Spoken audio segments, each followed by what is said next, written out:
Bonjour à tous, ici le Rav David Forman et bienvenue dans la Parashat Pekoudé. Il y a une trame fascinante dans le texte qui se cache juste en dessous de la surface des mots. Cette trame se prolonge à travers l'ensemble de la seconde moitié du livre de Shemot et culmine dans la paracha de cette semaine.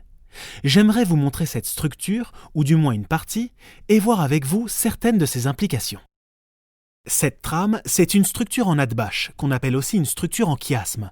On en avait parlé dans les parachiotes de Lech Lecha et de Vayera. Si vous n'avez pas encore vu ces vidéos, je vous encourage à y jeter un œil. Revoyons ensemble comment marche un Adbash.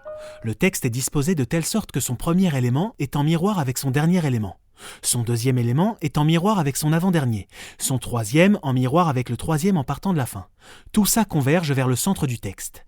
Adbash tire son nom des lettres de l'alphabet hébreu, Aleph, la première lettre de l'alphabet, en miroir avec le Tav, la dernière lettre. Bet, la deuxième lettre, en miroir avec le Shin, la deuxième en partant de la fin. Les universitaires appellent ce genre de structure un chiasme.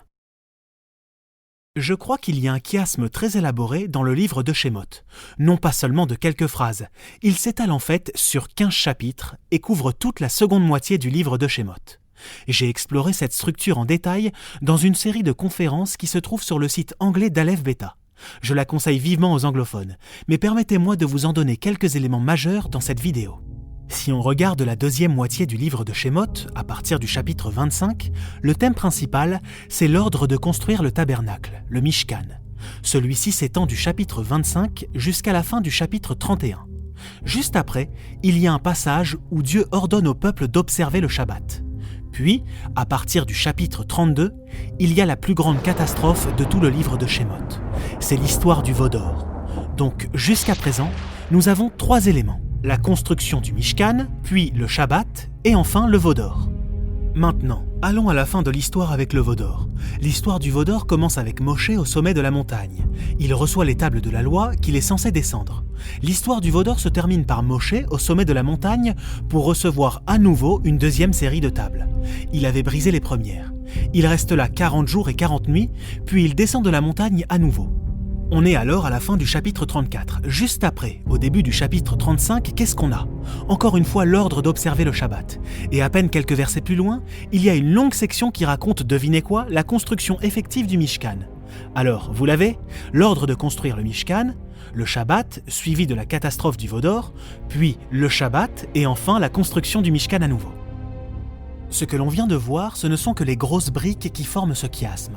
Mais en vérité, si on va dans le détail, on peut voir que chacune de ces briques est pleine d'éléments qui font aussi partie de ce chiasme. Pour le plaisir, en voici un petit exemple. Regardez la transition entre le premier Shabbat et le veau d'or. Jetez un œil à cette première phrase. Chapitre 32, verset 1. Vayara'am ki boshesh Moshe la redet minahar. Et le peuple voyait que Moshe tardait à descendre de la montagne. Vaïkaël Ha'am ala Aaron. Ils s'attroupèrent autour d'Aaron. Et ils exigèrent d'Aaron qu'il leur procure une sorte de remplacement pour Moshe. C'est donc ce qui a conduit au veau d'or. Regardez la phrase Vaïkaël Ha'am ala Aaron. Ils s'attroupèrent autour d'Aaron. On va jouer à un petit jeu. Combien de fois, selon vous, un mot composé de ces lettres particulières, Vav, Yud, Kuf, He, Lamed, est apparu jusqu'à présent dans la Torah ? Il s'avère que c'est la première fois que ce mot apparaît dans la Torah. Maintenant, laissez-moi vous poser une autre question. Où pensez-vous que la deuxième occurrence de ces lettres se trouve ? Eh bien, croyez-le ou pas, c'est exactement à l'endroit correspondant de l'autre côté du chiasme. Allons voir à présent la transition entre l'histoire du veau d'or et le deuxième ordre du Shabbat. On est chapitre 35, verset 1. Alors que Moshe vient de descendre de la montagne, Vayakel Moshe. Moshe rassemble le peuple et leur dit « Voici ce que vous devez faire. Observez le Shabbat. » Ce sont donc les mêmes lettres. Vav, Yud, Kuf, He et Lamed, prononcées différemment cette fois. Vayakel au lieu de Vayikael. Ainsi, les 2 premières fois de la Torah où on a cette combinaison de lettres, c'est dans ces 2 parties du chiasme qui se correspondent. Et quand on y pense, ces mots en Vav, Yud, Kuf, He, Lamed sont exactement en miroir l'un de l'autre. La première fois, c'est une catastrophe. Le peuple vient juste de recevoir l'ordre du Shabbat. Moshe est en haut de la montagne et le peuple pense que Moshe ne reviendra jamais. Il s'attroupe autour d'Aaron et exige qu'on remplace Moshe. Mais la deuxième fois qu'on retrouve ces lettres, ça se passe bien. Moshe est de retour au bas de la montagne et c'est lui qui rassemble le peuple et leur transmet l'ordre du Shabbat. Bref, voici un tout petit exemple des détails dont je parlais et qui sont nombreux dans ce chiasme géant.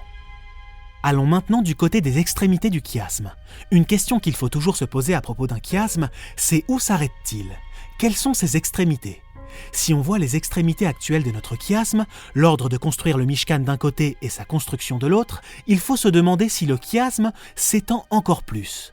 Autrement dit, les événements qui précèdent l'ordre de construire le Mishkan sont-ils en miroir de ceux qui se produisent après la construction du Mishkan ?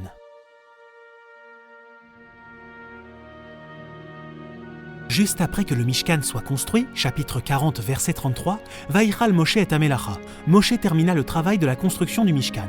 Et puis, Vaïchas et Hanan et Ohel Moed. La nuée de la présence divine enveloppa la tente d'assignation. Urvod Hashem malé et Mishkan. Et la majesté de Dieu remplit le Mishkan.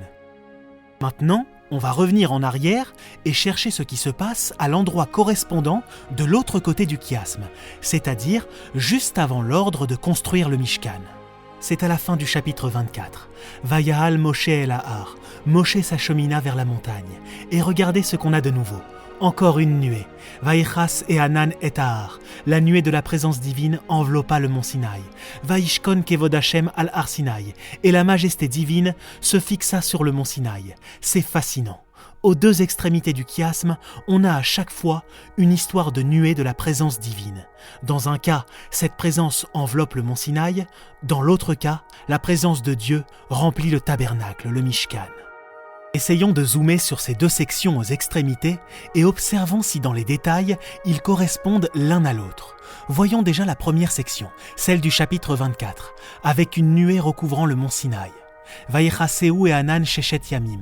La nuée est restée là pendant 6 jours. Et puis, Vaïkra el Moshe Bayom Hashevi Mitor et Hanan. Dieu appela Moshe le 7e jour depuis l'intérieur de la nuée.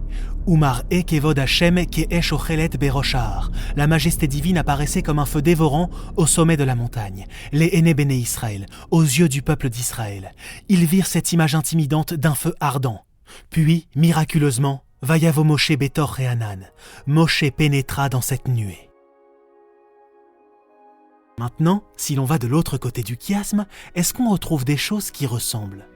Eh bien oui, si on lit attentivement le texte correspondant à l'autre extrémité du chiasme, il y a une autre histoire de nuée.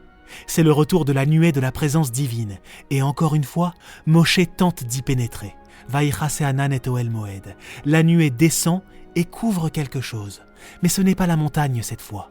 Une montagne est un objet naturel, quelque chose que Dieu a créé lors de la création. Maintenant, la nuée recouvre quelque chose que l'homme a créé, le tabernacle, le Mishkan.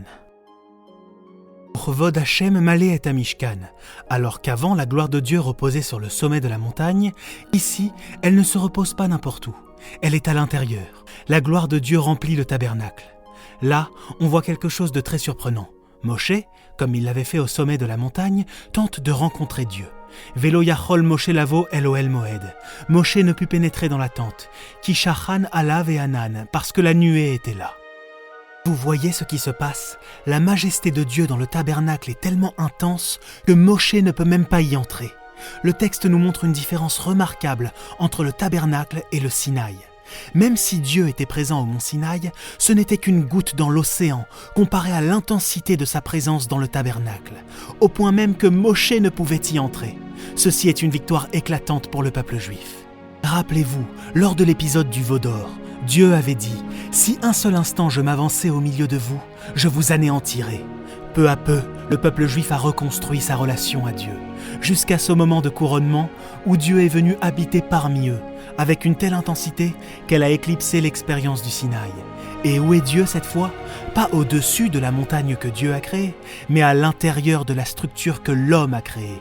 Dieu est descendu dans notre monde. Et regardez, encore un point commun, le feu.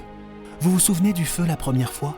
Dieu avait appelé Moshe depuis la nuée, qui était comme du feu, un feu ardent, impressionnant. Tout le peuple se tenait à distance de ce feu. Ici, à la fin du chiasme, il y a encore du feu, mais c'est un autre type de feu, Uvealot et Anan mea la Mishkan. Lorsque la nuée se retirait du dessus du tabernacle, ce serait un signe qu'il était temps pour les Juifs de voyager. Issou béné Israël bechol maasehem. Et le peuple se mettrait à voyager. Vehim lo yaale et Anan, mais tant que la nuée ne se retirait pas, ils resteraient là où ils sont. Ki Anan Hashem à la Mishkan yomam. Car la nuée divine couvrait le tabernacle durant le jour. Ve'eshtiye lailabo. Et la nuit, le feu y brillait. Léhéné kol Israël, aux yeux de tout le peuple juif. Une fois de plus, il y a une nuée avec ce feu. Une fois de plus, cela se passe aux yeux de tout le peuple juif. Mais la première fois, c'était une nuée de feu. Maintenant, les deux phénomènes, feu et nuée, sont séparés. La nuée le jour et le feu la nuit. Avant, le feu était impressionnant, forçant les gens à prendre du recul par crainte. À présent, il est doux et bienveillant. La nuée nous indique le chemin, et le feu illumine la nuit et fournit du confort et de la lumière. La sainteté de Dieu est plus intense dans le tabernacle qu'elle ne l'était au mont Sinaï. Après la faute du veau d'or, une fois que la relation entre Dieu et les Juifs s'est finalement réparée, la présence de Dieu est là comme une sorte de force douce. Elle fait du bien aux Juifs. Elle les conduit et leur montre où aller. Elle procure de la lumière et de la sécurité. Dieu, l'être transcendant, est là pour nous et avec nous, dans notre monde, grâce à cette place que nous lui avons créée. Et sa présence est là pour prendre soin de nous. Shabbat Shalom à tous. Bonjour tout le monde, c'est Nati qui vous parle. Merci à tous de votre fidélité sur notre site alefbeta.fr. On est très content de vous annoncer le lancement de vidéos sur les fêtes. On commence avec Purim, alors n'hésitez pas à vous rendre sur la page dédiée en cliquant sur le lien. Surtout, laissez-nous vos commentaires et parlez-en autour de vous. A très bientôt et Chag Purim Sameach.